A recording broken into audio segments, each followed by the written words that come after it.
Hello, and thank you all for joining us today. My name is Mia Cifuentes, Research Assistant. Today's topic is about heart failure. Heart failure may sound scary, but it is a more common condition than you would expect. If at any point you have a question, please do not hesitate to raise your hand. We'll go over several points today. First, we'll explain what heart failure is. We'll also talk about common symptoms of heart failure. Finally, we'll go over how people with heart failure can live well. Before we go further, let's take a moment to meet Paul. Paul had a heart attack at 61 years old, and 2 years later is told he has heart failure. He gets out of breath easily with activity, so he rarely leaves home and is increasingly isolated. The out-of-breath feeling makes him very nervous. He is terrified of having another heart attack. Paul smokes cigarettes and says he never learned how to eat healthily. He says he would try to change now, but it's already too late. Paul must be having a lot of emotions. What are some things he may be feeling? Fear, loss of control, helplessness, no hope, shame, loneliness, denial. Heart failure can also be called congestive heart failure. It is a scary-sounding condition. Your heart is a pump. When you have the condition of heart failure, your heart is not pumping as efficiently as it previously did. It's better to think of heart failure as heart weakness. It works, but it doesn't work well enough to pump enough blood and oxygen through the body. The goal today is to understand what heart failure is and learn how to manage it so you can lead your life well. Does anyone know how heart failure happens? Here are some common risk factors: high blood pressure or hypertension, high cholesterol, if you ever had a heart attack or stroke. There's a strong link between diabetes and heart disease. Lifestyle choices like low activity, unhealthy diet, alcohol use, and smoking. Being overweight or obese. Just how common is heart failure? 5.7 million Americans have heart failure. That's a lot. It is the leading cause of hospitalization in older adults, and about half die within 5 years of diagnosis. Heart failure is more common in people of color and is the leading cause of death in African Americans. Another fact, heart failure is more fatal to women than men, meaning women are more likely to die of heart failure than men. When you have heart failure, your healthcare provider may prescribe certain medications to manage the condition. It is important to never stop taking your medications and to never change how you take them without first talking to your healthcare professional or pharmacist. Here are some common medications that may be prescribed. ACE inhibitors relax the veins and arteries to allow blood to flow more easily. This lowers blood pressure. Beta blockers prevent the heart from beating too quickly. Diuretics or water pills help your body remove excess of water in the body. These medications cause you to urinate frequently.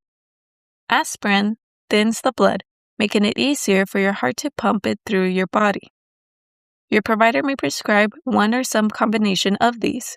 It's important to ask questions and work with your doctor so you can find the right combination for you. When the body is not getting oxygen and energy, and the heart is working extra hard, people may experience a number of things. The most common symptoms are fatigue or feeling really tired, shortness of breath because heart failure can also affect the lungs, overall weakness, and swelling, which is caused by fluid retention when the heart is not pumping effectively. People will often report being unable to do the activities they used to do because of these symptoms. But there are ways to manage these so you can safely live the life you want. To meet the goals of living well with heart failure, let's talk about ways you can manage the symptoms. These do not take the place of your medications, but work together with them. It's also important that you talk to your providers about ways you are self-managing. When people have heart failure, they may get tired more easily.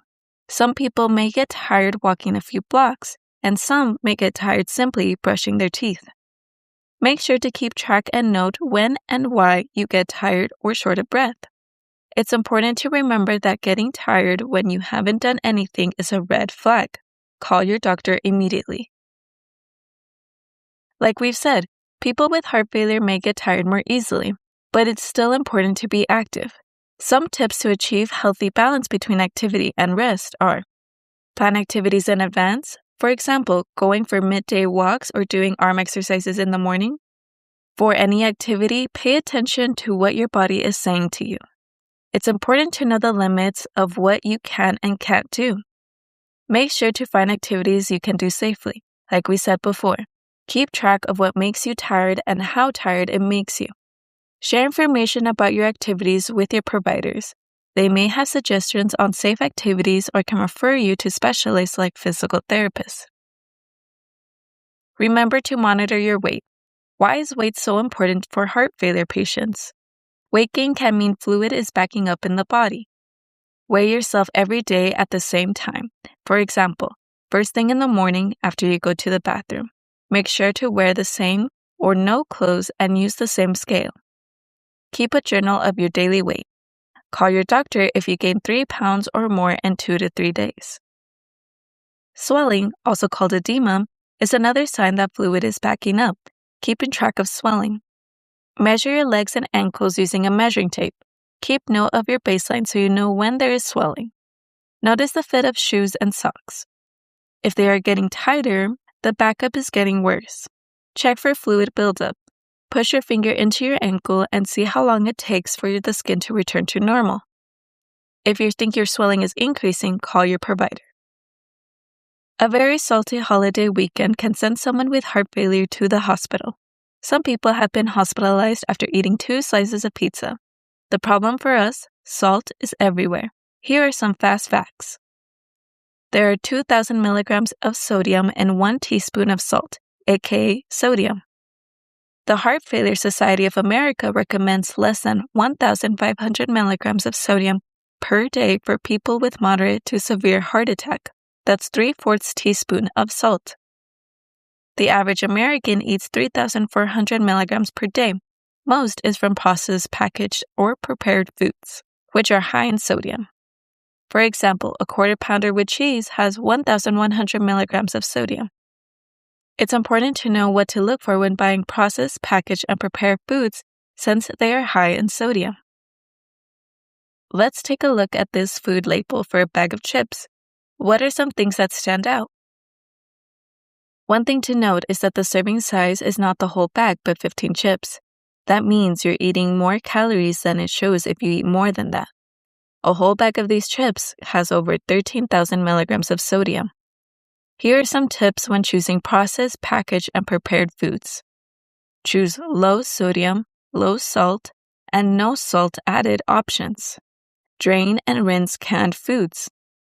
Check the serving size and sodium amount on the food label. Look for items with the American Heart Association's checkmark. What are some other ways we can cut down on sodium? Here are some other ways to cut down on salt. Fresh foods or packaged foods. Eat foods that are potassium-rich like potatoes, greens, bananas, tomatoes, beans, yogurt, avocado, and oranges. Potassium can help counteract sodium in the body. Check with your doctor or nurse practitioner before increasing the amount of potassium-rich fruits and vegetables you eat, as some people should not eat high potassium diets. Watch out for condiments like ketchup, soy sauce, and mayonnaise. These are high in sodium. To reduce your risk of an emergency that sends you to the hospital, it's important to keep track of your symptoms and watch for any new symptoms. Communicate any issues with your primary provider and cardiologist. Get regular checkups with your primary care provider and cardiologist. It's also important to keep your regular appointments with all of your providers to ensure you're in good health. Increased heart failure symptoms is the most common reason why people over 65 go to the hospital. Let's talk to Paul again. He started communicating with his primary care provider, a nurse practitioner, about his symptoms. He is now working with a nutritionist who helps him with his diet. And together they worked on a plan to stay active safely. He's quit smoking, and now he goes to his local older adult center to socialize. He also makes changes to his diet. He still worries about future heart conditions, but he has a better outlook now that he's better prepared. Paul has learned that it's never too late to change. Today we focused a lot on heart failure, but the information for managing the condition also applies to other heart conditions. It's important to be proactive in managing heart disease by monitoring ongoing and new symptoms. It's also important to communicate and work with your healthcare providers. Heart failure does not mean giving up. You can still enjoy life with some modifications and monitoring. Thank you everyone for your time today.